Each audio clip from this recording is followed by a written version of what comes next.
sebenarnya persoalan penyelesaian SDA dan energi selalu harus menyeluruh dari hulu ke hilir. Keterbukaan informasi agraria, termasuk kehutanan misalnya. Saya ini punya pengalaman di dalam sidang-sidang yang membicarakan tentang ini misalnya, informasinya tertutup. Siapa yang punya lahan ilegal di sebelah sana? Ketika dibuat daftar, tidak ada di dalam daftar, sementara ada masyarakat yang punya data. Ketika ditanyakan, lalu baru ditunjukkan. Jadi penyelesaiannya tidak bisa menyeluruh, karena kemudian atas nama keterbukaan informasi publik, mereka katakan ini rahasia.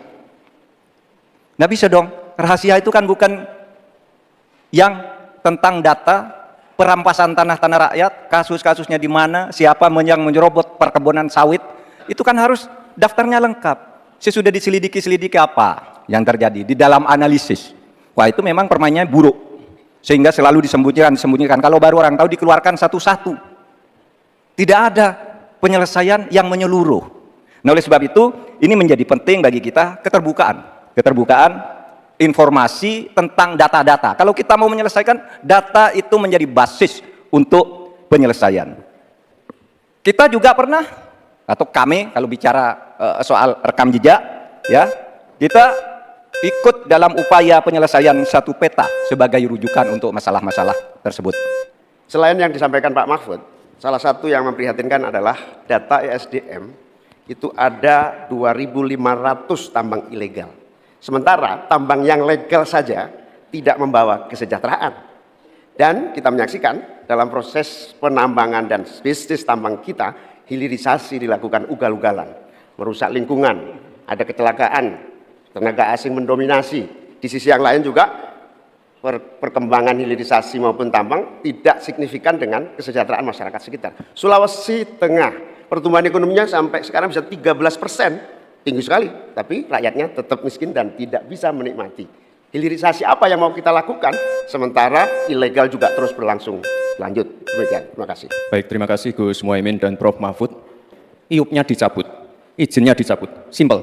Karena sesuai Undang-Undang Dasar 1945, Pasal 33, Ayat 3 dan 4, dan juga Pancasila, Sila 4 dan 5, kita ingin sumber daya alam ini dimanfaatkan sebesar-besarnya untuk kemakmuran rakyat. Dan juga kita harus menjalankan Permen Investasi nomor 1 tahun 2022. Intinya kita ingin perusahaan-perusahaan besar ini bisa menggandeng UMKM lokal, pengusaha lokal, jadi mereka tidak besar sendiri, tapi ikut membesarkan warga lokal, pengusaha lokal, dan UMKM setempat. Terima kasih. Tambang ilegal sebanyak 2.500, tapi juga ada yang lebih dari itu. Dalam 10 tahun terakhir terjadi deforestasi 12,5 hektar hutan kita. Itu jauh lebih luas dari Korea Selatan dan 23 kali luasnya Pulau Madura di mana saya tinggal. Ini deforestasi dalam waktu 10 tahun.